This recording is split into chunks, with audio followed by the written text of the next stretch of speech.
Episode 22. Oh shit, my friends. How are you guys doing? It's been a hell of a week. Um that's all I can. It's been a fucking hell of a week. Wow. A lot of fun. Really excited for tonight. Um I have so much shit going on this weekend. I'm gonna be in Florida all weekend signing and selling books. Hopefully, if people decide they want to buy them or if they give a fuck about my signature. But so I've just been getting ready, and myself and my guests were kind of like last minutes in here, like, oh shit, yeah, that's right. We actually have to hang out tonight and have a good time. I am super excited though. I got Frank Martin in the house. Dude has done so much. I actually was going through a bunch of my books to sell, and I realized, oh shit, we did do a book together. He was on the first Advocator with me, where Welcome to the Void and Modern Testament were together, and that was the first thing I ever read by him. I'm sure I'll mention it in the broadcast, but really excited to have him on. He's going to be fun to talk to, guys, because unlike a lot of other people who do, this might sound like a slam, but it's not at all. A lot of people, tend to have their one series and they push that. Who do we have here? They tend to just push. Hey guys, what's going on? So glad to have you guys here. They tend to just push one series. Frank plays and dabbles in a lot of different genres and whatnot. So that's going to be an awful lot of fun because we get to see kind of his take and why he chooses to do that and all that kind of stuff. So, you know what? We have a good. Oh, let's fuck. I forgot to do this time. Let's make sure that I can see what Facebook is up to, because you know what? There's a good chance the Facebookers are talking to me and I'm not even listening to them like a fucking douche. So let's see how that's going. Facebookers, if you are on there and I'm not noticing you, I'm a piece of shit and I apologize. Boo, boo, boo. How often do you hear that? All right, so just change it. Yeah, and they are. Oh, Brian, what's going on? Hey, dude. Hell of a week. What's the deal? Oh, just a, you know what? Lots of ups and downs, good, bad, all of it. But it's been great. We're gonna have fucking fun tonight. Like I said, just got a bunch happening. So cool. Why don't we make this motherfucker happen? We have a solid audience happening. Let's do this, gang. Canadian bacon is actually really good, and it's nothing like normal bacon, and it's better than ham, which you guys seem to call Canadian bacon. I'm very good at writing. I write very well. Yeah, it's shop talk. Do some of your audience members like the word fuck? Cool, then I'm going to keep saying fuck because I care. What is going on, my buddy? I like that intro. I've never been here for the intro before. I've only caught the come in the middle of the act. So I'm glad I got to see it. I had a good buddy of mine on last week, Ben Cook, and I don't think he'd ever seen it either. And he was like, "Holy fuck, that's just you, man!" And I was like, "Yeah. Eric Cockrell did that. He did a really good job." So yeah, I think that he did great. I love that opening. It's a lot of fun. I love my favorite thing to do, and I think I said this last week, is I love to just watch the guest and their reaction as they watch that for the first time. No, even better than the video was I had the privilege. You don't get to see this as the audience, but I got the privilege of seeing Chuck's pregame to get ready for the show. He freaking goes crazy. He's like, you need to start the show and then do that. You're like Will Ferrell and Anchorman, like ow now, brown cow. I spent a little bit of time as an actor, so I like to slap myself, make sure I'm all ready to go. Blah blah blah, all that kind of shit. You gotta pump yourself up. I do fucking care. Thank you, Cameron. I appreciate that, guys. We have the Frank Martin on this show. I'm really excited. You and I have already started working together. You've done all sorts of shit. You've done Macabre Motel. You've done Modern Testament. You've got right now The Last Homicide. That's right now. And for the next hour and 51 minutes. And you had what was the other one that came out recently? Polar Index or something like that? Paradox, Polar Index. I like that one. You're right. It's all just about the Weather Channel. It's actually not a great book. A meteorologist that's undercover.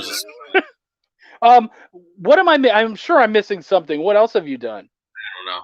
I've done a bunch of crossovers with Modern Testament with Luke Cooper and Braden Cox. Yep. That was Hallowed Testament and Modern Godhood. That's right. And am I wrong? Haven't you also done novels or? Yes, I have maybe like half a dozen novels published. Oh shit, good for you, dude. So, author to author. Mine like isn't even out there yet, but I'm like, oh no, I can hold the book, so I'm gonna use the fucking title. Oh, cool. Many comics writers do both. When I started writing comics, I was kind of surprised. I was just kind of, I don't know. I thought of, if you're a writer, you write everything. But apparently, people don't do that, and I was surprised by that. I am a little surprised by that. What is it? Because I mean, for me, I'm just a storyteller, so I know that I do believe I work best in the comic field. And the only reason I was able to create a novel really all the way through and stick with it this time was because of the way we did it and the fact that we did the audio drama and we were pumping out an episode every 2 weeks. So it allowed me to do it over a length of time and also have a deadline that forced me to make things happen. But why did you go to novels? I went the other way around. I started writing prose first, and then I came over to comics. But to me, I'm with you. I like telling stories, and I like the challenge of telling stories. I like if it's like a puzzle, you have to figure it out. So it doesn't matter what it is. Even if it's a medium that I've never done before, I kind of want to just jump into it. Like I've never written a play before. I would love to just like write a 1-act play or whatever. 2-act play, just do something different because I like the challenge of it, the brain, to wrap my brain around something new. That was the fun thing about doing the audio drama, is because we were kind of writing it in a different way, and so being able to do that and try to push something different, it was a lot of fun. And of course, having the production aspect, knowing that I don't have to talk about the sound effects so much because they're going to be there and that kind of stuff. Not having to worry about the inflection of voices because we have an actor to do that for us. So it was interesting. It was a different way of doing things. Maybe that's why I jump around so much between comics projects, because everyone is like a new challenge, Right. And that's why I loved Modern Testament so much, because they're all short stories. So it was like every single time I started a new one, I was starting a new project from scratch with a new art team, a new story, new set of characters, new theme, new tone, new everything. Yeah. So it was so I like I got to pump them out rather than be attached to this long thing that wasn't as challenging to move around from right. Dude, you might not see it because you might not be watching the chat, but I'm getting fucking roasted by Steph Wilson here. Just fucking roasted. So he's over here. He's like, Chuck only has one book, more like half because Eric did the heavy work. What else was it? Oh yeah, for a challenge, Chuck is going to write a good book. Yeah, next time I'm going to write a good book by not including you son of a bitch. I threw his name in there to be nice, and he still roasts my ass. Mike James, though, he said he got Macabre Motel from Henri, but he hasn't read it yet. Dude, give that one a read. That's a real, that's a one-shot. Are you planning on going back to that, or? Maybe. I wrote so the cool thing about my campaigns is that I always offer a commission tier where I write people short stories. It's like I do that because I'm jealous with artists that they get to offer commissions. So I just want to offer a short story. It's 1,000 words. And I always get 1 or 2 people that grab it every campaign, and somebody picks it up for the Macabre Motel. And I let them choose whatever they want me to write about. And I said, can I write something about the Macabre Motel? They said, sure, absolutely. So I was cool that I get to jump back into that setting. And I wrote a short little Macabre Motel experience. So that's the supplement, the add-on to the comic. Other than that, I don't have plans for anything, but it's people keep that. I get that question all the time. So maybe someday. And that's a great book to read at like 2:00 in the morning after you just smoked a joint. That's absolutely. Kids are in bed. It's all dad time. You're going to hit a bowl and fucking, yeah. No, I totally feel you, dude. Go outside, nature. Yep. I like that because it had a like a Twilight Zone kind of feel to it. That's exactly what I was going through. I was going for like a rabbit hole feel to it, where you just kind of slow and steady descent down the drain. That's it. Just got weirder and weirder and weirder, and you're like, okay, cool. And I like that because if you just like jump dead into the weird, you're like, it's so easy to drop it. But as have you noticed that though? Like if someone just goes like dead on, just starts right away with something just fucked up, you're like, what? I don't even know where I'm at. But the way you did it, you kind of become invested in the weirdness, and you're like, I gotta see this through.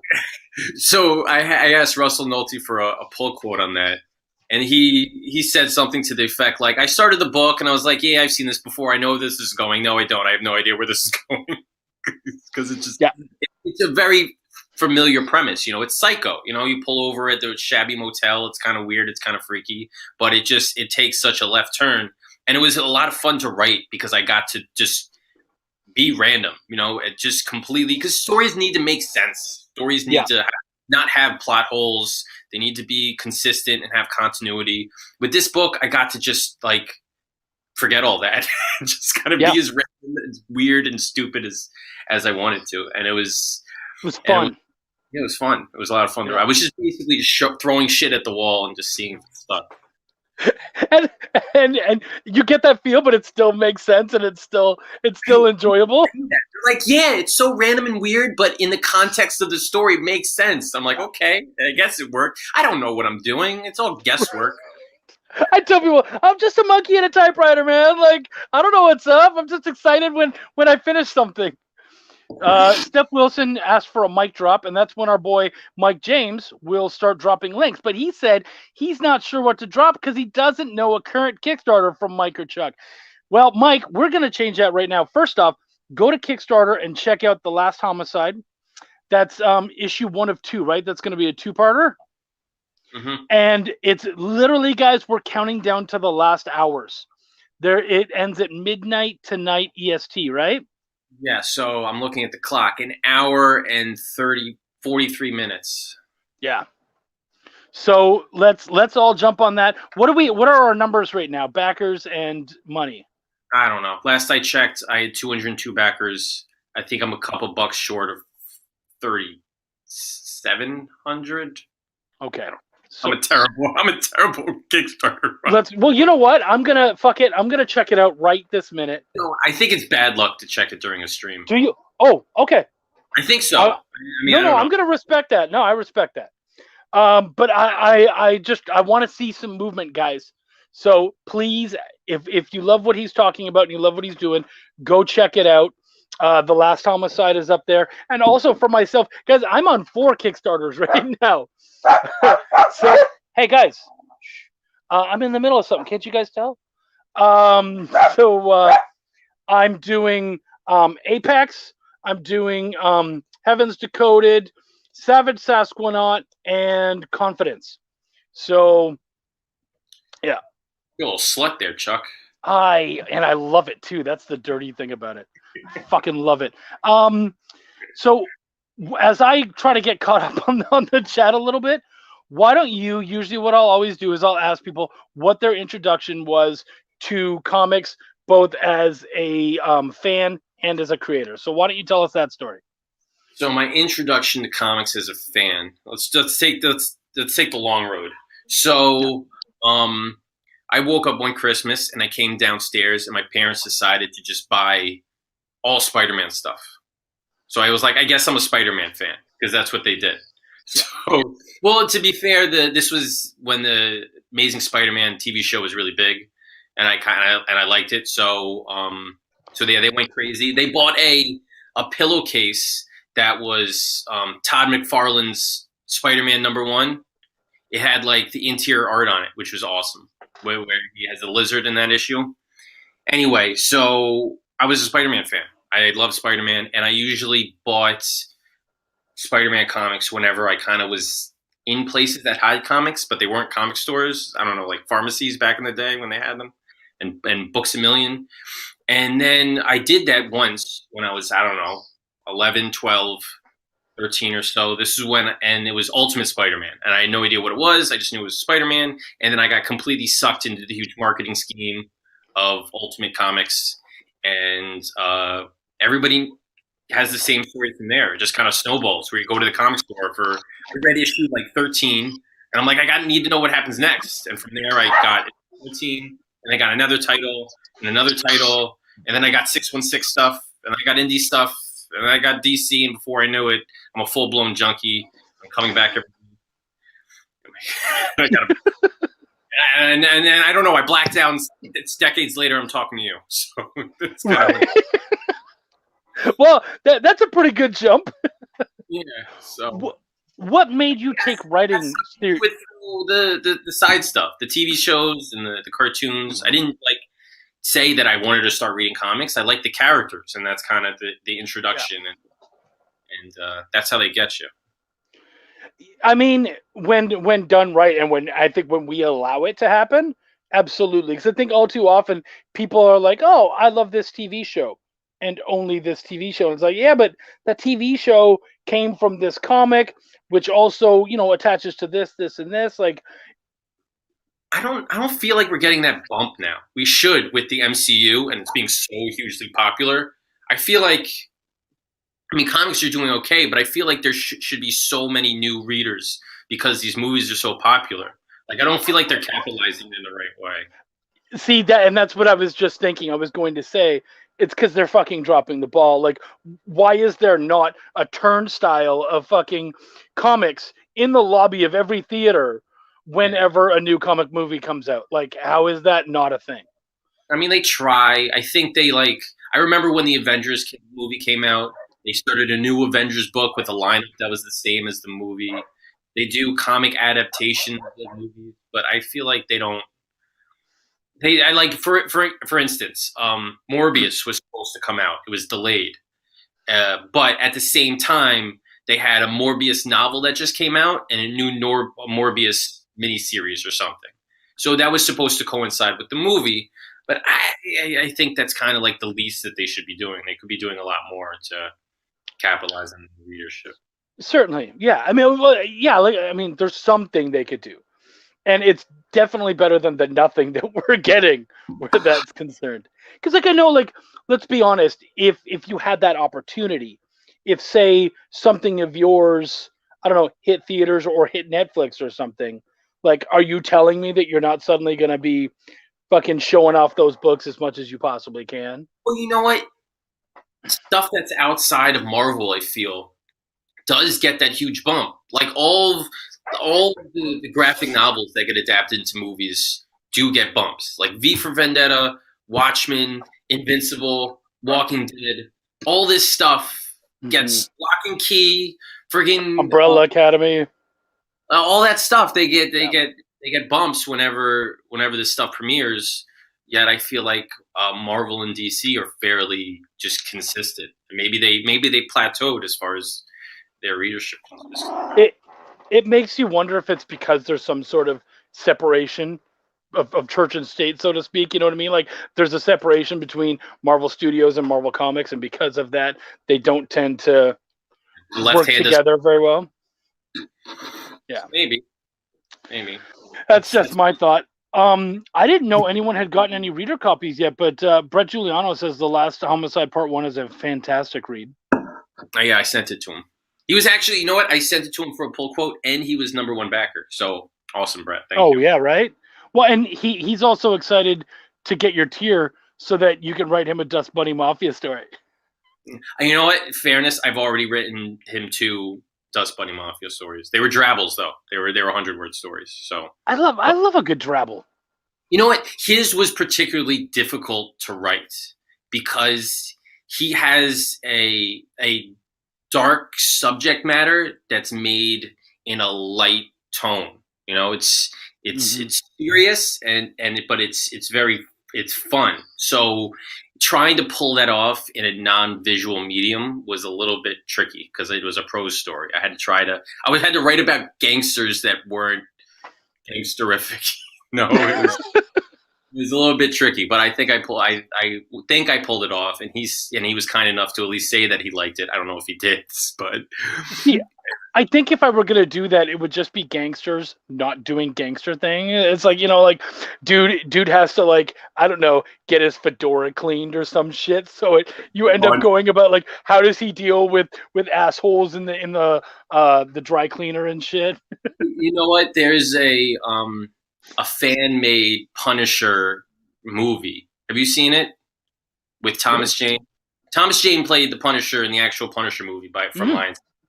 But then he's a fan of the character, so he did a a short fan film where he's doing laundry and he sees, like, I don't know, some kid getting bullied across the street, and he goes over there and whoops their ass, and then he goes back and does his laundry, and the kid is looking at him, and he takes his laundry out and he throws the T-shirt to the kid, and it has the Punisher logo on it. So it was like the Punisher was doing his laundry and then just saw something he had to take care of across the street. That is a fucking fun idea. I like that a lot. We need more of those. Trish, thank you for noticing, hon. Yeah, I'm getting ready for this weekend. I made the mistake. You're going to collect? Yep. I was there a couple weeks ago. It was kind of. No, I heard, and I was like, wait, Frank's in Florida, but you're not, are you? I'm in New York. It was an impromptu stop. So I was driving from New York to Florida. And I said, I'm driving through Orlando. I think that's where it is. And I just messaged Danny Morales. I go, are you working? And he goes, yeah. And I go, I'm coming by. He was like, what? So I stopped off for, like, I don't know, 15 minutes. And I chatted with him. And my kids bought some books. And he kind of gave me the tour. So it was kind of cool to say what's up. Did you drop any of yours off? I didn't bring anything. It was just like, I was driving. And I was bored because you drive like 12 hours a day. Yeah. And I was like, what can I possibly do? And I was like, maybe I could do this. So it was just complete spur of the moment. And then I took a picture and said I was there. And Travis got all pissed at me. He was like, why didn't you come and say hi? That's Trav, all right. Dude, I have books almost everywhere I go. Like when I was out in the world, I would have a side bag on me at all times, which had my notebooks, my laptops, and about 4 or 5 Belials. That's so, not bad. I feel like anytime I have stuff with me, I'm just automatically assumed it's going to get destroyed because I'm with my kids. Nothing is sacred or off limits. So, but I should definitely do that. It's why those are the only statues I probably have is the ones that are up here, because all my head is ripped open and broken. I've come to terms with that fact long ago. Oh, yeah. My mother-in-law came over a while back, and she was like, I buy you all of these Star Wars figures and stuff, and I don't see them anywhere. And I have to be honest, I'm a little hurt. I was like, oh, okay, you need to get over that because your grandkids will fuck that shit up. So they are packed lovingly away. I could take you to the box right fucking now because I know that as soon as they're out of the house, their room is going to become my Star Wars room and all that shit's coming out. And she was like, oh, so I should keep getting it for you? Yes, you should. Every year, new figures. Keep it coming. My it's all destroyed. I've given up hope trying to hide it and keep them off limits and stuff. Dude, it's just boxes. I'm trying to track down. Whoa, we have people in here, and possibly questions. People want to see us? That's nuts, dude. I don't even know what the fuck that's about. Yeah, well, I can use it as a backdrop, and I probably will. I'm just not worried about it right now because we're in the middle of shit. Brian said, I wonder if it's because there's just so many superhero comics out there that it may be overwhelming to know where to start, whereas those other properties you mentioned are smaller and more contained stories. Dude, I don't know. I would kind of call bullshit. Like, all you really would need to do is put out, say, like a trade that like a reprint of a trade that is similar to the storyline of the movie, and then the newest issue. Well, what he's saying might be an issue for a consumer, but if that's a problem, then the publisher needs to find a solution for that problem. They're not doing. Yeah, yeah, absolutely. So Oh, Brett said he used both of your Drabbles in his collections. awesome, Brett. Thank you. Lewis is in here. What's going on, Torres? How you doing, buddy? No, not much. It's Chuck's show. Fuck you. Matt liked the Perlman fan film. What? I have no idea. It was such a long time ago. He might have been in it. Yeah. See, even Brett's like, Frank, you need to have a go bag ready.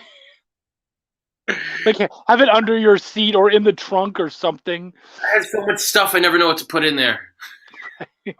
Oh yeah, that's true, right? Oh, poor guy does a lot of projects. Oh, poor fucker. I don't know what to say to that. I don't know what to say. Hey, but that's something that I was really excited to talk to you about, because you seem to have to play with the whole Spider-Man thing, you seem to have no issue kind of swinging from genre to genre. Is that because you have a general interest in the genre, or is that even because you're more or less kind of bored of just doing one thing and you love to sort of play around in lots of sandboxes? It's a combination of things. I love stories. I love everything. So I would watch sci-fi, horror, comedy, fantasy. I would watch romantic comedy, drama. I would watch everything. So since I like watching everything, consuming everything, I like writing about it too. And the challenge of doing something new, doing a story that I've never done before. And as far as comics, why I'm jumping back and forth, it's a little bit of a practical decision, because I don't want to be so connected to a project. The longer a project is, the more likelihood of it falling apart.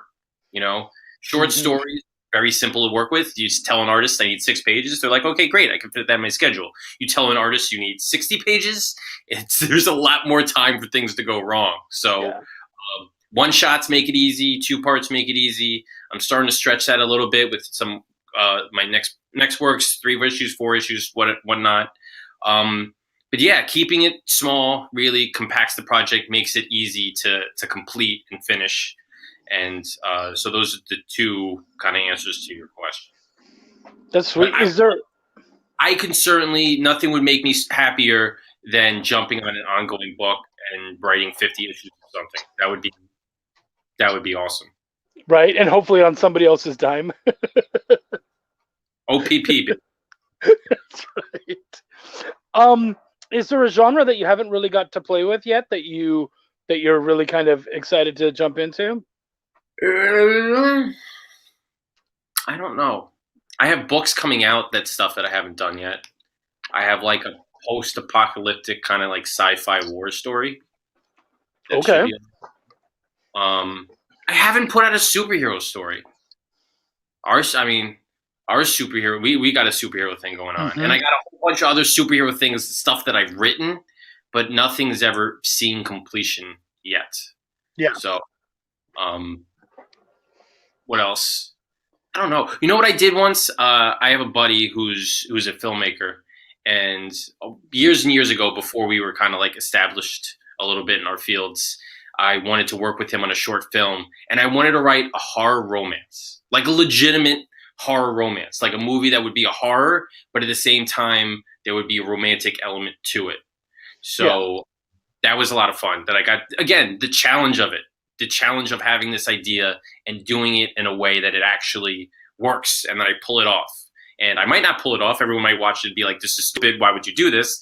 But I at least want to make the attempt. It's the challenge of it. See, that sounds fun. That instantly where my head went was having like a wheel of genres. And basically you get together with a bunch of friends and you go, we're going to pump out 1,000 words in these 3 genres. Grrr, grrr. And it's like, okay, I guess we're doing a post-apocalyptic rom-com, like. So the general premise of the movie was it was a woman that was being stalked by a serial killer, and she eventually falls in love with him. That was kind of it. I mean, when I say it out loud, it sounds kind of silly, but I felt like when I wrote it, it made sense and it worked. Also, when I wrote Drabble Madness, which was my Drabble project, was 100 stories of 100 Drabble, so 100 stories of 100 words, and they were any genre, and the backers for the campaign picked the genre. That was difficult because I wanted to do it in 1 month. So I decided it worked during the weekday, if I wrote 5 a day, that would be 500 words a day. I could finish in 4 weeks. And 500 words a day is not a lot. I could certainly do that. Yeah. But it was the fact that I had to write 5 different stories from 5 different genres, bouncing back and forth between the headspace that I needed to be in to get those done. It was freaking taxing. I didn't realize how draining it would be to figure out the story, to write it, to edit it, and then shift gears and go into a new genre, to going from sci-fi to comedy to horror to this. It was a lot. Did you think about maybe doing, say, because you're absolutely right. I would rather do 1,000 words on one story in one genre than 5 stories, 500 words, 5 different genres. Did you think about maybe saying, okay, today is a sci-fi day. I'm writing 5 sci-fi stories, so kind of get your head just in that, and then all right, tomorrow is going to be horror or whatever. You know what? I could have done that. Number one, I kind of like torturing myself a little bit. I think that was part of the Yes. Number two, it was difficult to do planning like that. So Okay. I write anywhere. I write a lot on my phone. So it was pretty much like, if I have 3 minutes and I have my phone, let me just write whatever pops into my head. And I would just utilize that time to get work done. So to be like, okay, if today's a sci-fi day, what am I supposed to write? It wouldn't have been practical. I kind of just wrote on the fly a lot. And for those of you out there who might not believe you or believe him, the two of us actually had a client meeting while he was jogging one day. He's like, this is the best chance for me to have a talk with you. So let's do this. And luckily he wasn't winded like me. It would have been terrible. I'd be like, motherfucker. So anyways, this dude does this thing. So good for you. You actually held it up well. That was very helpful. I was kind of stuck on a lot of the developmental parts of the project. So talking it over with you really, really helped. And those are the best times, when you're just alone and you got like a long drive, or if I'm in the shower or a run, when you're just by yourself and your mind has a chance to just go, I've done things because like I did, if you're gonna do a show in Texas, for me, it's either an hour away because San Antonio and Austin are an hour away, or I'm gonna go to somewhere like Houston or Dallas, which are 4 hours and 5-hour drives. So at that point, I've done those drives and you're by yourself, and so I'll grab my phone, turn on the video or audio recorder, and just start fucking talking and recording it. And just kind of be like, oh, okay, here's a good joke. Here's something that might go good in this story, blah, blah, blah. And then I can go over it later and scroll it down, or I can listen and go, wow, I was fucking nuts. That sucked. There's nothing in there. What I would do is, if I have a long drive that I need to take, I'll start thinking, before I actually start driving, I'll think about what story do I need to plot that I can do while I'm driving. I'll kind of like think about it ahead of time, because I know I have that. Time is freaking precious resource, man. You really have to cram as much as you can during the day. And we're not young guys either. I mean, you look it, but not young bucks, man. I tuck in at 7 o'clock at night, so I need to make the most of that. So this is killing you. No, I stay up pretty late, way later than I should. But Brett Giuliano said, if you do a superhero story, I'd love to see you do a darker tale, like borderline horror superhero. You're gonna like what we're doing then, I think. Maybe. It's not. I mean, it's not horror-ish, but there's dark. It gets dark, yeah. I wrote a superhero story so long ago, and it's kind of being held up in production. It's out of my hands. I might want to try to take it in my hands. But the premise is an aging superhero that everybody wants to retire. It's like Superman, except he's geriatric. So he tries to save the day, but he ends up screwing things up because he's not as good as he used to be. And everybody wants him to retire, but nobody can stop him from doing what he's doing. So that's a fun one. That does sound fun. Brett asked, "What's the next project coming to Kickstarter after Last Homicide?" Polar Paradox #2. Oh, cool. Yeah, so that's probably the quickest that I'm going to do a part 1 to a part 2. Last Homicide part 2 would probably be in January, so that's a little bit of a wait. I mean, I know most people can have a year between projects, but I like to get things out there. It's just I got so much that it's hard to cram them all together. You know what I need? I need the 2-week campaign. I want to get to the point where I can successfully run a 2-week campaign that I'm happy with, because then I might be able to run 6 in a year. I'm doing 5 this year, so, and they're all at 3 weeks. But good for you though, being able to pull that off. I don't know if I can. We're at #2 this year, so don't congratulate me yet. Okay. Well, so far so good. How about that? So far so good. So what happened was I was originally going to do 4 this year, and after I did the Polar Paradox, I started fulfilling it. And after I fulfilled it, I reached a point where I'm like, I feel good right now. I could launch a new campaign, and I wasn't launching Last Homicide until 2 weeks later. So then I did the math and said, if every one of my campaigns I need a fulfillment window of 7 weeks, then I can actually fit in another campaign this year. So I kind of amended my schedule a little bit. Okay. What was the new book that was brought in, if I can ask? I don't know. It was that post-apocalyptic war story, but I've shifted gears here because of something that I've told you, who's the only person I've told. It's going to be a sci-fi story instead. It's going to be a sci-fi book. You heard it here first, folks. Brian says, what are some of the more important aspects of writing a story that you learned through experience in which help improve your writing from where you began? 2 things. I got 2 answers to the questions. Number 1 is read. That's when I first started writing, seriously, I kind of prided myself and be like, I don't need to read books. I'm a great writer. And then I started reading books. And I'm like, I'm a terrible writer. I need to read more stuff. I mean, that's really how you start writing, at least prose, is that you read a lot, you find the writers that you like, and you start writing in their voice. And when you do that enough times, you start to develop your own voice. But you don't know what's good writing until you experience it. So you need to read. You need to get out there and read different things and see what works and what doesn't. The other piece of advice I would say is keep writing. It's easy. People struggle writing novels because they say I can never get started and I can never get going. But the easiest way to not write is to not write the day before. So it doesn't matter if it's a sentence or a paragraph or whatever it is, it gets something down, because that way momentum builds, and before you know it, you have a finished chapter and you're like, oh, I'm well on my way. But once you stop, it's easy to not pick it up again. So just do something every day. Just get that momentum going. Yeah. See, and Steph is a helpful dude. He's very helpful. His examples and whatnot, they help me, because here he says, read Chuck's book and you'll think you're a good writer. And he's so smart there, because I feel the same way about art. Artists out there, if you feel bad about your shit, go check out his circles and you guys will feel like you're the best artist on the planet. So,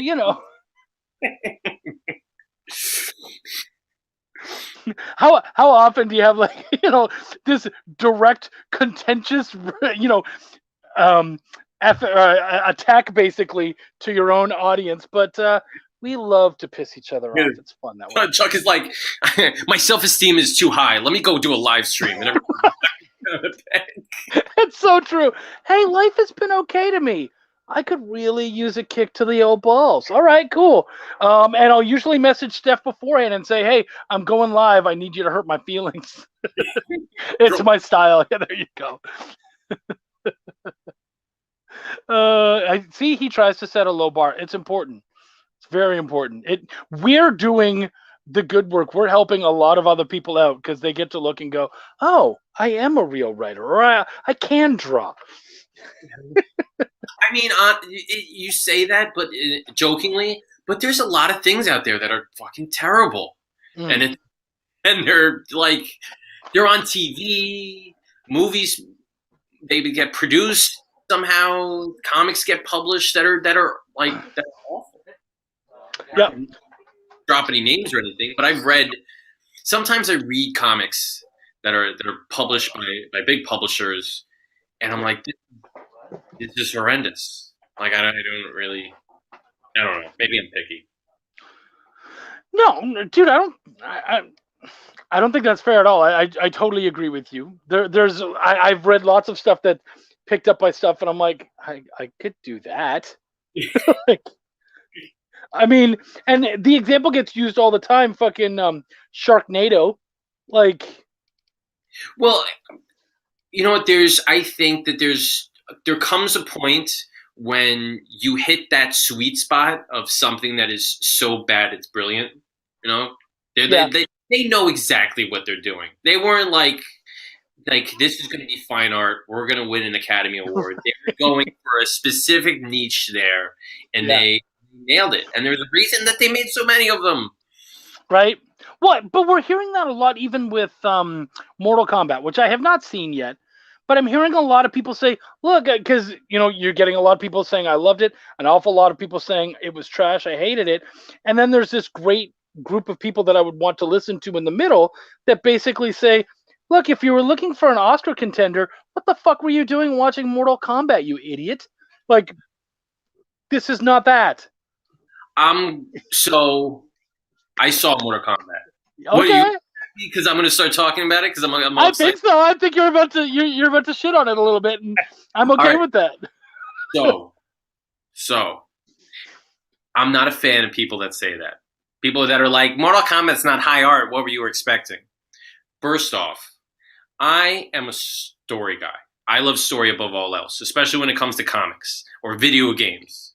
And Mortal Kombat is a fighting game. You don't play it for the story, but story is what brought me back to the game. I was really into Mortal Kombat mythology, and it wasn't just the plot. It was that hey Danny, it was that the drama between the characters is what made the story so great. They all have such compelling backstories, and they interconnect with each other. And that was one of the cool things about the later games is that they had character intros, where the two characters would fight each other, and each time they would have a custom intro that they would talk to the character that they're about to fight, and they would say something personal because they all have different relationships.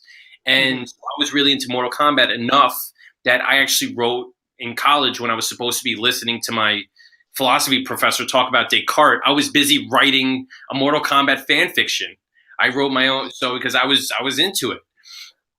And so that's what I had. That was the hope that I had for this movie, that they would rely heavily on the mythology, heavily on the character backstory, and they did not deliver that.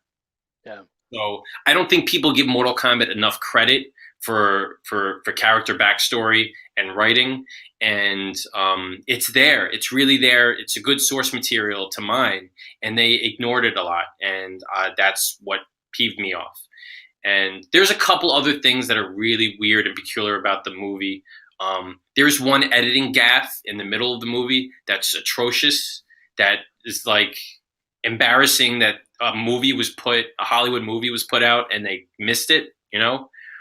And it seemed very rough. It didn't seem that refined. But there are a couple moments in the movie where you're like, that's awesome.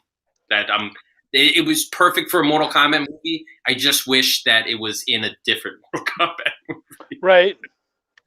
So, end of rant. I'm done. No, that's fine. The only thing I heard is someone say, which I thought was hilarious, was you have Scorpion, who is basically a man who is from feudal Japan. He can't effectively like speak any other languages or anything.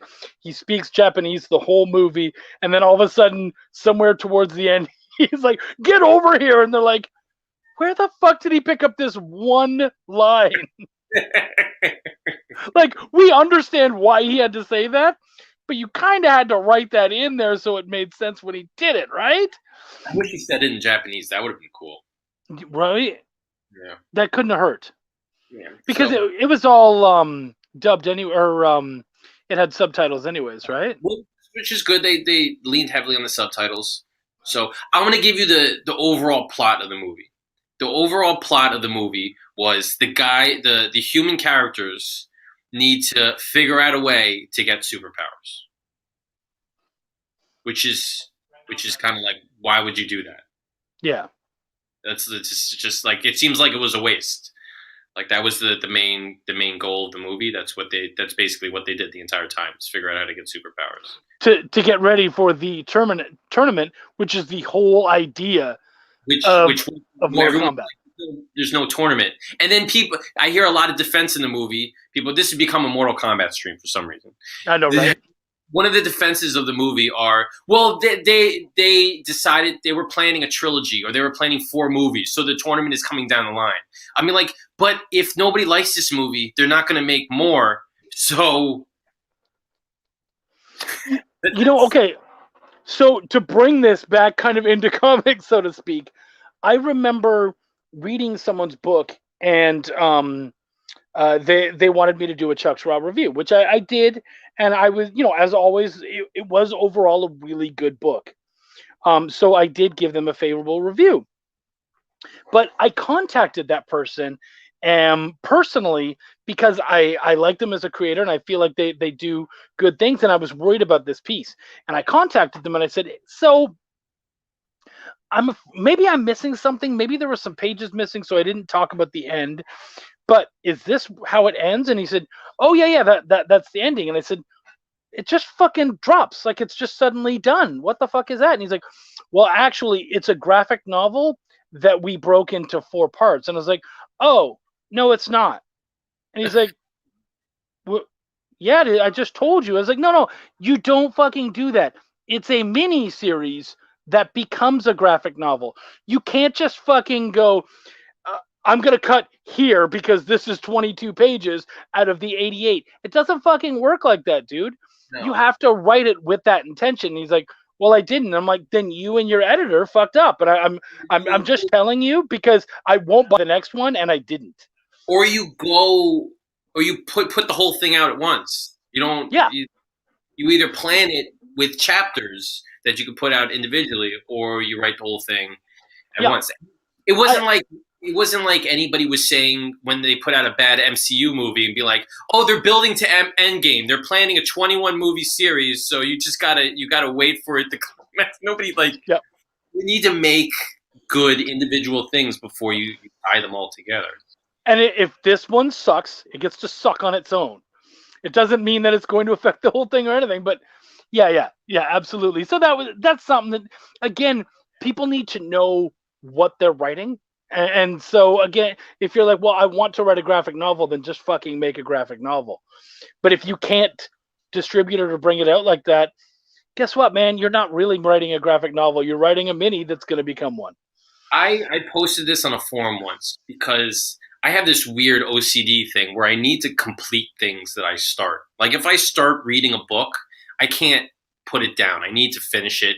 If I start watching a series, like even if I'm 3 episodes in out of a 20 season show and I'm like, I need to finish this, people are like, no, my time is valuable, I'll drop it. I'll be like, but like if it's a continuous show, if it's like the whole season is one arc, you're judging it before it ends.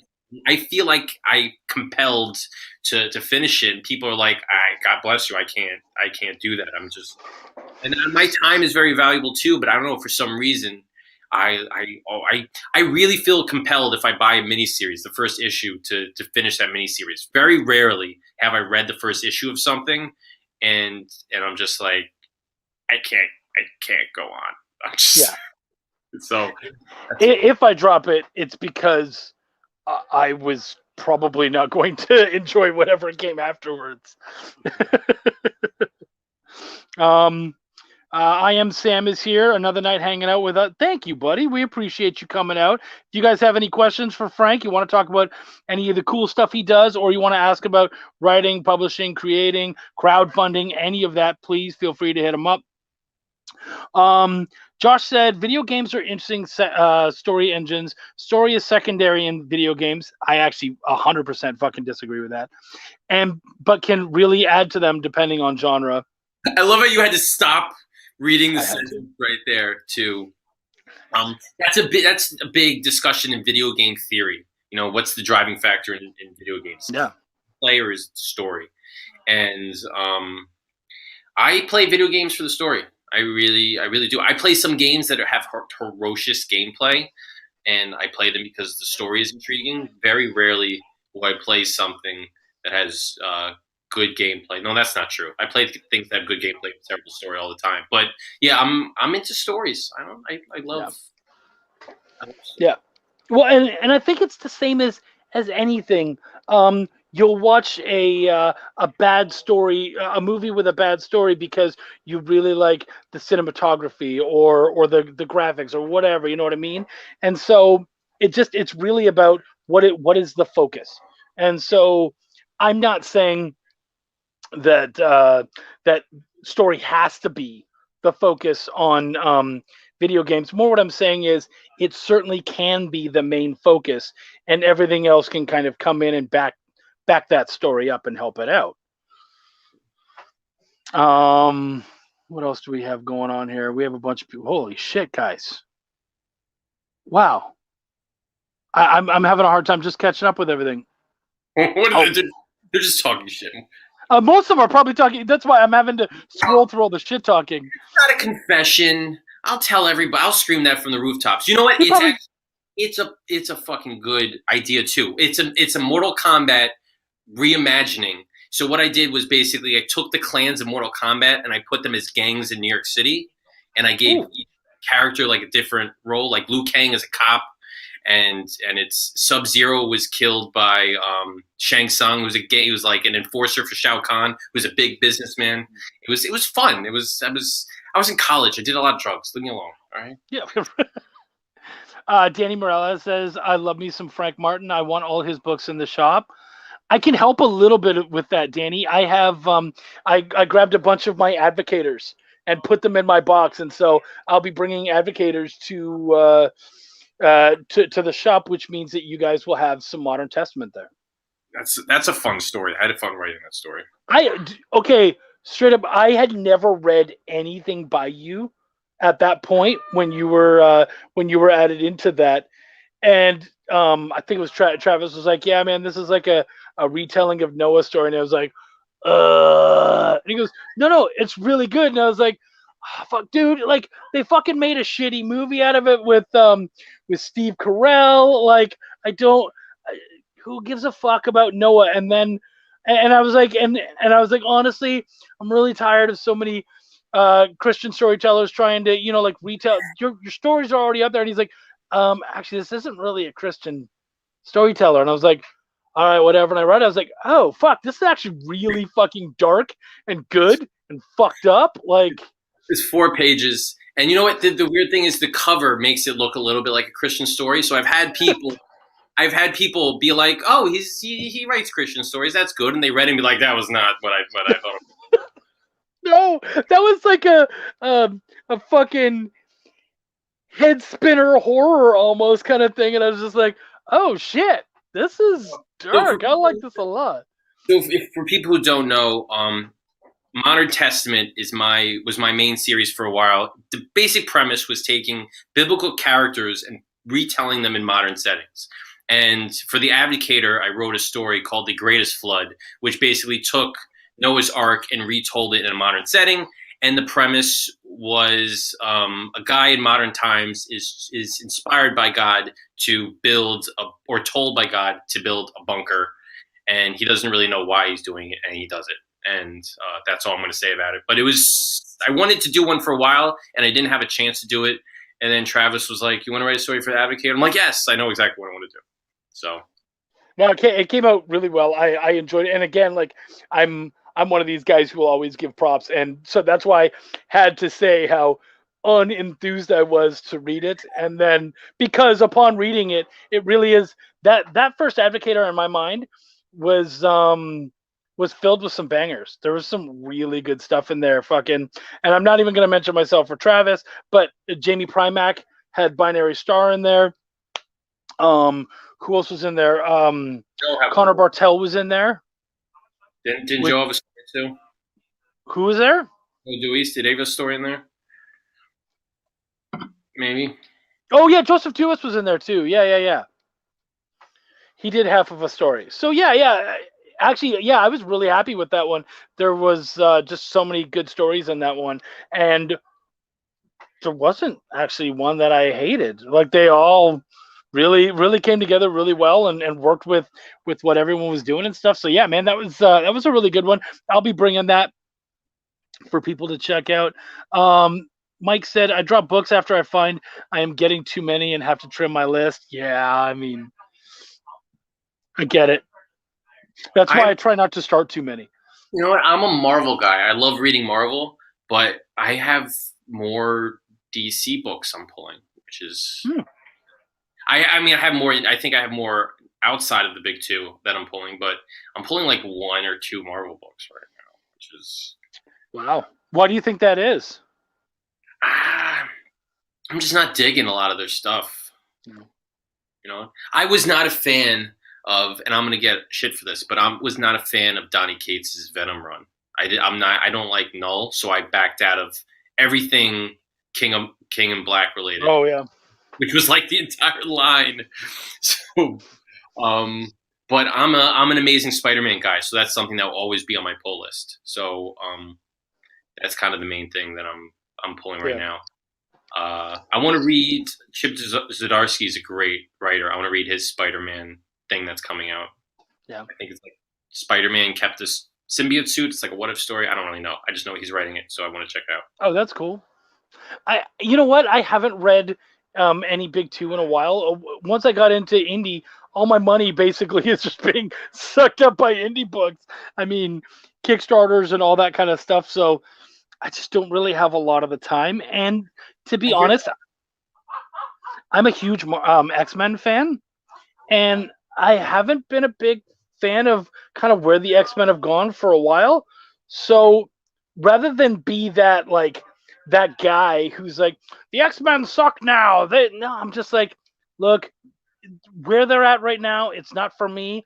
That's okay. And the problem is that I literally have read every single X-Men from the beginning all the way up until about 2009, 2010. Jonathan Hickman rebooted them, right? Yeah. So that was like a big jumping on point because it completely changed the brand. I didn't jump on at that point. So people are saying they're doing great things with it. I wouldn't know because I'm not reading it, but whatever doesn't excite me, and honestly, I didn't need a rebranding. So I'm just like, you know what? I'm okay just enjoying the old stories. Well, you know what? I grew up in a quote unquote Marvel golden age a little bit with Bendis and Millar at the helm, and they it was like a run where they had a series of crossovers, and it felt like they naturally progressed into the next one, where they had Disassembled, and then they had House of M. I don't remember the order, but it was like Civil War, Secret Avengers, Secret Invasion, Dark Avengers, Siege. It was like one after another, and it was such an awesome time to be a Marvel fan. Then when I'm looking at the stuff they do now, it seems like it seems like everything is a gear shift, and it doesn't feel as cohesive as it did back then. So that's kind of maybe I haven't been jumping on. I think and you can kind of feel that at that point they were like, cool, Avengers is kind of our pinprick, that's the main thing, and everything kind of sort of filtered through that. So, you had House of M, you had all this stuff and it always felt like how they ended the one thing would lead you into the next one. Mm-hmm.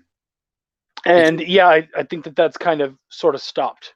It felt like a natural saga, It felt like a huge. It didn't feel like one thing. It felt like a decade's worth of comprehensive storytelling, which I don't know. I don't get nowadays. And DC, I don't know. DC's doing a whole bunch of other stuff that I have no idea what's going on there. Yeah. So now Danny asked a question. It's already kind of been asked, but I'm going to throw it out there anyways.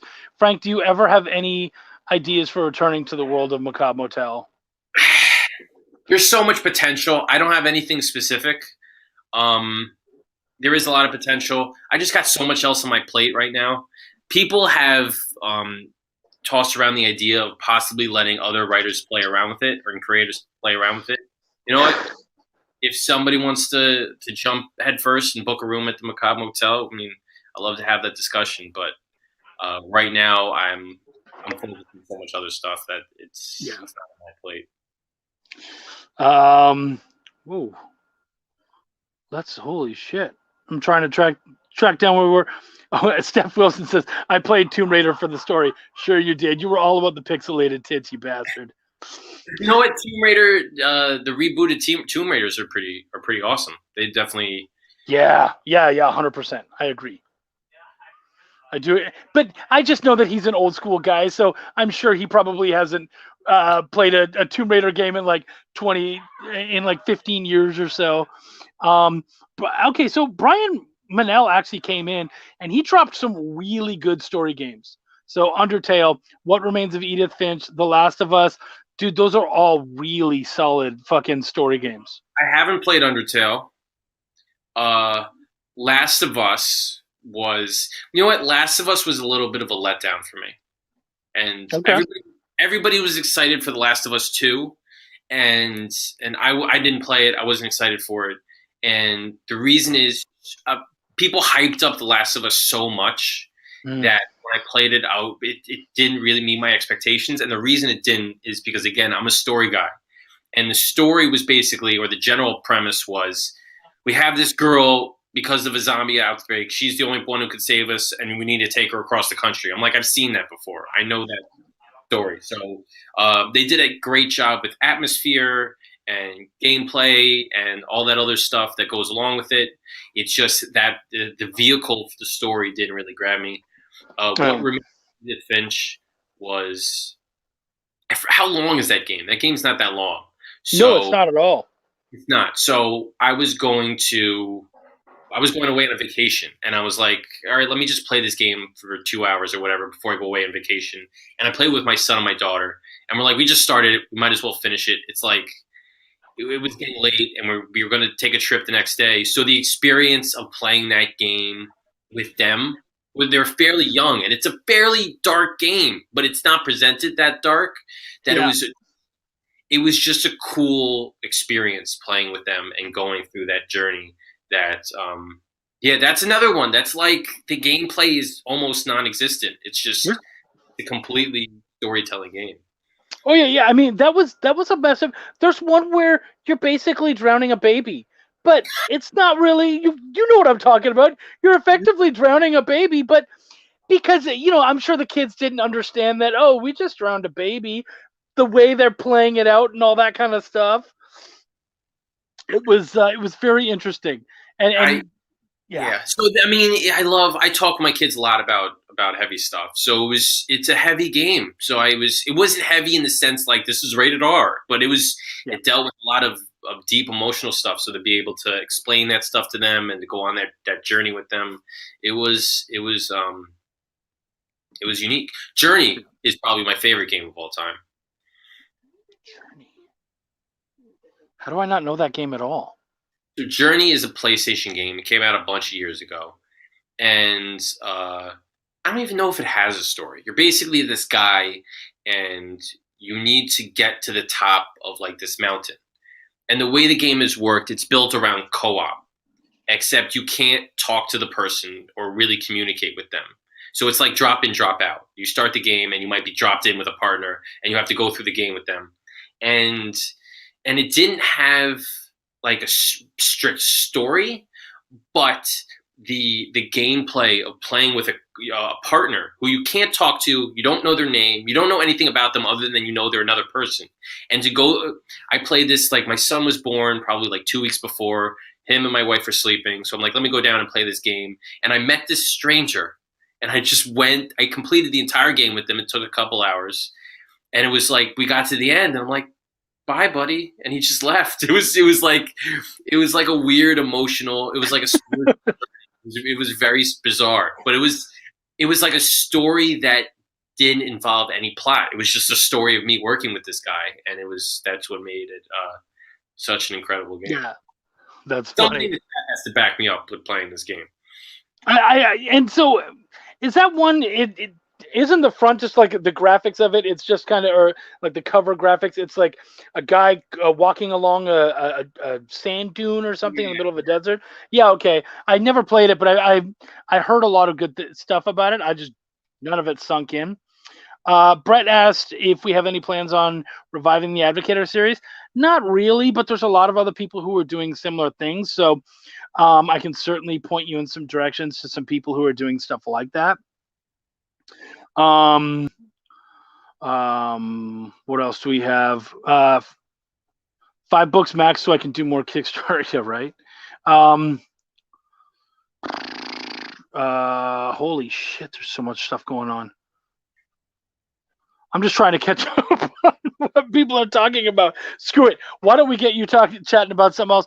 Why don't you give everybody a really good pitch, since we are like in the last 48 minutes for Pitch for the last. Yeah. So the weird thing is when we were talking about like genre roulette, where you just throw darts at different genres and kind of mash them up together. This is the opposite of that. Like and the weird thing is that so many genres have played around with the detective noir kind of trope that what I did was basically stripped it down to its core, where it's just straight noir detective murder mystery. That's what it is. It's not playing around with. It's not neo-noir. It's not comedy. It's not like over the top like Sin City. It's just straight golden age of Hollywood kind of detective stuff. And the premise is you have 2 detectives. One is an old guy on the verge of retirement, and then you got his young partner. And because he's about to retire, it's their last homicide case working together. And they caught the murder of a mob boss's son in this city that's built on corruption, where the mob runs everything. And there's these 2 rival mob bosses, and everyone's afraid that the death of the son, who's a grown-up son, it's not like a dead kid or anything. Everybody's afraid that it's going to tip the scales into all-out war.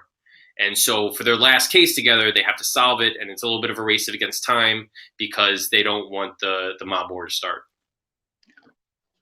I love that. You had me, so again, there's so much good stuff out there happening. And for me, I was like, it's okay for me to not back a Frank Martin book now and then, because I know he's going to have one, in a couple months, and I'll just be able to throw it in as an add-on. And so I was sleeping on The Last Homicide, and then you part of your pitch was, man, it's very much inspired by Seven, and I was like, oh, motherfucker, that's like one of my favorite stories. Well, now you're going to be let down because it's not. So the only thing I didn't say it was inspired by Seven. I said the dynamic of the partners is pretty much the same as Seven. You have the Morgan Freeman is the detective, cynical detective that's about to retire, and the younger guy is Brad Pitt, who thinks he can really change things. It's that same exact dynamic, and I just basically threw it into this story. But it's cool because the detective story, it's a detective story, but it plays out in the world of organized crime. So it's kind of like, it's very Sopranos-ish, Godfather-ish, Brett Giuliano stuff, which is probably why he was first to back it. Well, and I have to say that I'm getting a little more interested in the crime stuff. I think for me, okay, so Travis doing Broke Down was nice, and I ended up being able to write a little story for that for his trade. But then I was asked to do a review for Ed Brubaker's Pulp. I just read that, and it was so fucking good. And so since then, I have been on a bit of a crime kick, and so I was like, I can check out Homicide later. And then I heard that, and I was like, you know what? I am loving crimes. Let's fucking do it anyway. So I picked it up. So I don't think I'm going to be disappointed at all. Like I said, I've been on a big crime book kick anyway, so I have no doubt I'm going to have a fun time with it. It's funny when Travis put out that call for backup stories for his trade. He listed some characters that were fair game, and I wrote a short. It was like 2 pages long, and I was super pumped about it. I was like, I fucking killed this thing, and I sent it to him, and he goes, "Yeah, it's a great story, Frank, but that wasn't one of the characters that you said you could write it down." Like, yeah, okay. Oh, fuck you, Travis. I think he liked it though. I think he liked it. He might use it somewhere. Good. You know what? I'll see him this weekend and I'll bug him and I'll say, "Why the fuck are you giving Frank a chance? Like, what's your issue, man?" Wrote a story and you told him to go fuck himself. What was up with that? I'm gonna bust his balls a little bit, man. Brian Manel, I think he ended up having a bolt, but he will come back, I'm sure. So he'll want to hear this. What are some storytelling no-nos that you commonly see in stories published? There's no such thing. There's no such thing as a no-no. Do it. If it can be done, it can be done right. That's kind of my question, my answer. I don't know. I don't have an answer off the top of my head. But for the most part, when somebody tells me I can't do something, it immediately makes me want to do it. You know? I do feel you there. Yeah, I mean, I'm very much in the same. Don't be an editor for 3 seconds, okay? No. You get your editor face on. You're like, yeah, well, you know, you can't start a sentence with a proposition, Frank. You know, you're like. Well, I guess what I was going to say is like, I hate and I see a lot of heavy exposition. Okay. Where someone's just like, I'm going, like, okay, I read this. It was probably about a year or so ago. I won't name any names, but somebody basically said, I wanted to tell an end of the world story where we got to watch the end of the world. And I was like, okay, cool. But the first issue was entirely exposition. And it was literally like, let's say it was like a 32-page book, it was 28 pages of here's the ending. And then the last 4 was, all right, these are the 4 people, like, this is the small group of people still alive, and these are going to be our characters. And I'm like, you spent a whole fucking story telling me all this other shit. Backstory? Yeah, just to try to effectively get me excited for these people who I don't fucking know. You gave me 4 pages of them. Like, I don't give a shit about them. Yeah, you know what? If you put on like a number 0 ash can that's like 10 pages of all exposition, I mean, maybe because people kind of expect it a little bit. But yes, that's what I mean by, like, if you do things, you could do it right. Another thing I hear is, or I've seen posted, is don't use voiceover narration. Don't use voiceover captions. That could be lazy. And I completely disagree. The Greatest Flood is completely voiceover narration. I have 0 dialogue throughout the entire book. And something like Pulp too. That's like a staple. Voiceover narration is a staple of noir, and he uses it magnificently through Pulp. So it all depends on how things are maneuvered and whether or not you can pull it off. Yeah, no, and that's the thing. Like you said, anytime anyone says you can't do this, you're like, oh no, I'll fucking find a way. Like, I'll definitely find a way. Why don't you tell me what I can't do, and I'll fucking do that right now. That's the challenge aspect of writing that. It's just figuring out ways to do things people say that you can't do. Oh yeah, absolutely. And I actually find that I'm more excited when I'm given that challenge. When someone says, "Oh yeah, or these are the parameters you have to work in," I'm like, "Great, okay, cool. Like that's perfect for me. Let's play." That's why I love writing other people's IPs or characters. It's that responsibility of them giving you something and being like, all right, I can't fuck this up because this is somebody else's baby. This character only works in so many ways. So I have the challenge of pulling it off and making it good. That's why I had so much fun doing those crossovers with Braden and Luke, because it was their character. It was the challenge. I had the challenge of presenting their character in my Modern Testament world, which was a lot of fun, and I was gracious to them for giving me that. Yeah, that was cool. Danny said, "I don't see a retailer tier for Last Homicide. Can we still get some from you?" He's got you, buddy. He's got you. Always, Danny. You got my numbers. Such a common problem in comics where the story really begins is tough. I've had my butt kicked before with that. I mean, yeah, again, there's rules, but it's like in anything else. I'm not supposed to smoke weed, but motherfucker, what I do in my house is what I do in my house. I had a very cool critique the other day for a story that I've been wanting to write forever. It was in issue number 1. It was Fred Van Lent, the awesome writer.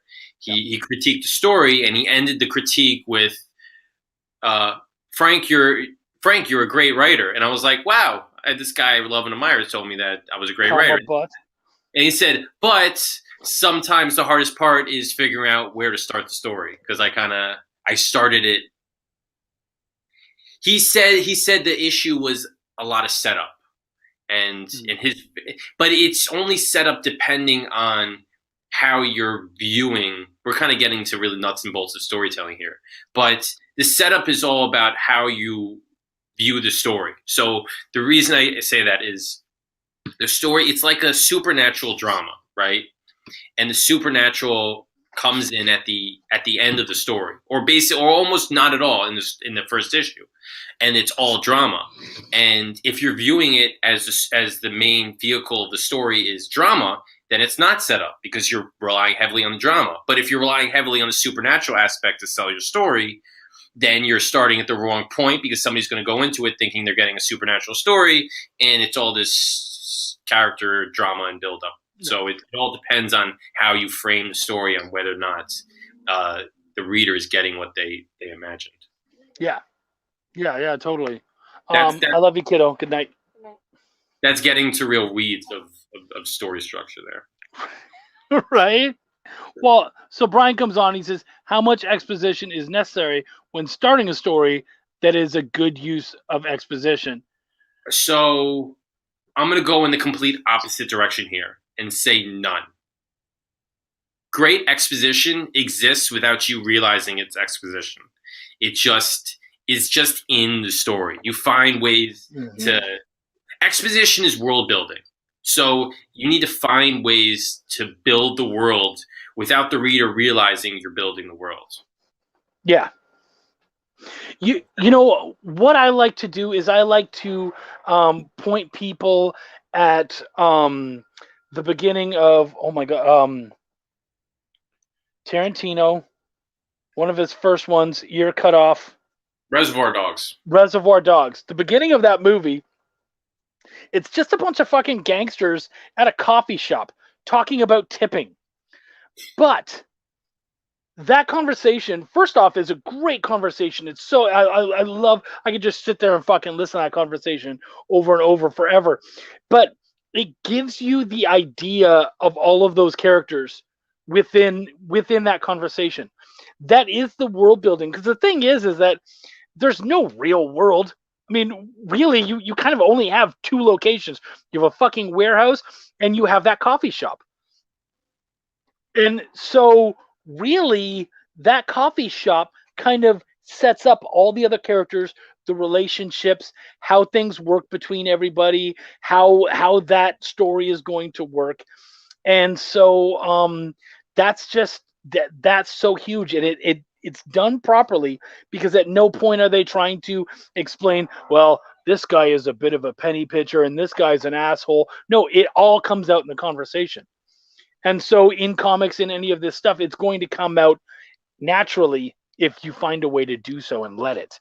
Yeah, readers aren't dumb. They know when they're being spoon-fed stuff, and nobody likes that. You need to teach them naturally as the story is progressing. So yeah. And it's funny, John comes in, he goes, unless you're Star Wars with the info dump crawl. And yeah, it's like Star Wars has found a way to do what we all know you probably shouldn't do. You know what? I've had this discussion with people in respect to Star Wars, is that when Star Wars, the first one, episode 4 starts, right? You know that there's the Empire and then there's the Rebels, and they're fighting each other. You know nothing else. You don't know how the Empire was formed. You don't know how the Rebels were formed. You don't know the nuances of Vader or Princess Leia. You don't know any of the backstory. But yet you, in that first scene, you really get the dynamics of what's going on, and you're invested in the struggle. And this was one of the reasons, one of my main critiques of episode 7 was 6, 7, 8. What's the one that they started again? I don't know. 7, 6, 8, 7, 9. 9. Right? 9? 7, 8, 9. Yeah. 4, 5, 6, 7. There we go. That's why I'm a writer, not a mathematician. So, one of my main critiques was episode 7 was they did the same thing. They started right away with the First Order kind of chasing Poe Dameron, but it's been 30 years or whatever since Return of the Jedi ended. They don't explain anything that came before, so you have a frame of reference. I mean, in A New Hope, you don't need that frame of reference because you're starting from scratch, but you're not starting from scratch with episode 7. So I was like, what the hell is going on? Like, I want to know what happened in the past 30 years, and they did not do a good job throughout the 3 movies of really explaining any of that. Yeah, who is the First Order? How did they come around? Yeah, like, what the hell?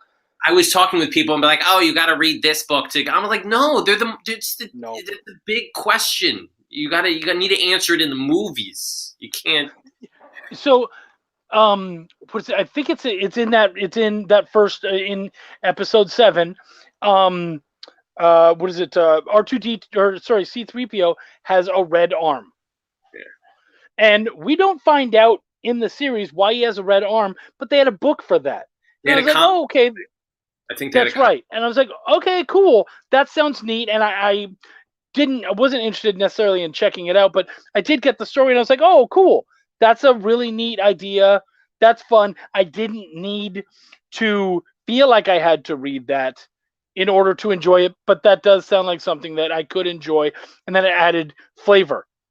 So I read when episode 7 came out, they came out with a bunch of comics kind of tying into it, and this was a comic that kind of sort of tied into it. It took place in the aftermath after Return of the Jedi, where there's this protocol after the Emperor is destroyed that he wants to send after the Emperor dies, he has this protocol that's activated where he wants Naboo, his home planet, to be destroyed, and a bunch of rebels, I guess, go and try to stop them from doing it, and they succeed. But it gave me what I wanted, which was it showed me what happened in the aftermath after episode 6. It gave me some of that episode 7 denied me, and it was kind of a cool story. So there's just such a disconnect between the end of that movie and the beginning of the next one. Yeah. That's off, which you don't get with episode 3 to 4. You have Revenge of the Sith, and even if you don't know what happens in the interim between the 19 years from Revenge of the Sith to A New Hope, you could still just jump and understand, okay, the Empire's in charge now, and Vader's doing his Vader thing. You don't really need to know what's going on in the middle. Yeah, you just, the assumption is an escalation. Yeah, and because we knew the Empire was starting, and now they're a full-fledged thing. Great, cool, that's fine. I don't need to read. I don't need to see the middle part. But yeah, you're absolutely right. Between 6 and 7, you can't just create a new concept and say, so that's a thing. Yeah, so yeah, it's like, yay, the rebels won, everything is okay. Let's jump 30 years, and now this giant force is threatening everybody. Like, wait, I thought the good guys won in the last. I don't really. No. We have an Empire Junior. Oh, where'd they come from? Don't. We don't need to talk about that. Yeah, actually, we really do. It might sound like, if somebody just turns into the stream, it might sound like 2 Star Wars fans bitching about the movie, but no, we're talking about real world story structure of how you plot sequels and how you plan these things and how much exposition you need to include in these movies to make your reader fall into the universe. These are things I kind of think about all the time as I'm building my own stories. Yeah. Yeah, no, and it's true. We need to understand sort of what the fans need from the stories that we're telling. And so, as much as you might say, "Okay, cool, I want to tell a story about this new empire and do all this stuff." Okay, great, that's fine. But there's certain things that we need from you in order for you to properly tell that story. And you have to recognize that. That's kind of, that's often the job of an editor, to be able to come in and say, hey, your audience needs this. And that's why, like, all too often, someone, I've been brought in, actually, okay, so there's this a book that's out right now on Kickstarter, Heaven's Decoded. And it's a wonderful book by Orion Zulu, by Ronnie Escafleur and Josh Harris, and they're doing this terrific thing where it's this big, sci-fi epic, and they have this huge Bible of information from this sci-fi epic, and they're like, "Chuck, you got to check out our Bible," and I was like, "No," and they're like, "But we have all this stuff," and I was like, "No, I'm not going to read any of it." And they're like, "Okay, why not?" And I was like, "Because if I can't understand your script, that fucking doesn't matter. I don't want to know all that. First off, I don't have the time to read, like, no offense, but I don't have the time to read your Bible and all that. Like, that's an awful lot of extra stuff. But also, if I can't understand your world just from your script, you done fucked up, son. And so the Bible doesn't matter." The only question you need to ask is a reader going to read that before they jump into your story? And Yeah. no, they're not going to read it. So you can use it's a tool to help you write. It's not supposed to be used upon to understand the story, Yeah. So one of the things I constantly think about, and my wife and I watch This Is Us. That show on NBC. Never watched it, but yes. So my wife constantly and I watch it, and I think about these things because she's not a storyteller, so she doesn't think about it.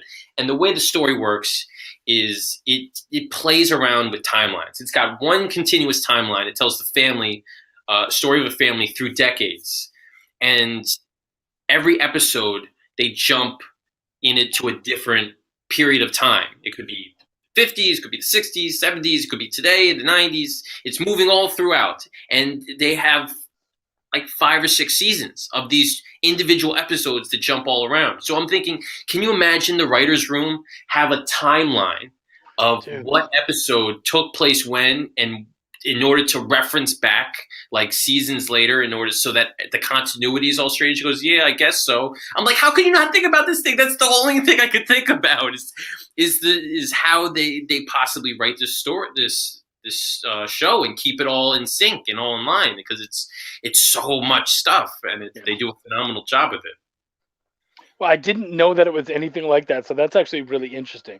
You know what? It is. It's a phenomenal show. It's a drama. There's no like crazy thriller or suspense or horror or action, but it's just great characterization. So I really dig it. Okay. You might have actually kind of sold me on it a little bit, because from what I saw, it felt like, oh, cool. It seems like kind of like a chick flick sort of show where they're gonna enjoy the growth of the family and everything, and I'm like, yeah, that's great. I'm not really interested in that, but the idea of the story jumps and really having to tell a story in a different way, that excites me. It's great. It's phenomenal. I would definitely watch it. I wouldn't. Okay. It's drama. I'm not going to say it's anything other than drama, but it's definitely not like chick flick drama. It's really grounded family characterization, and of course it's heightened. It's like no family has this much drama going on, but it's still very, very good.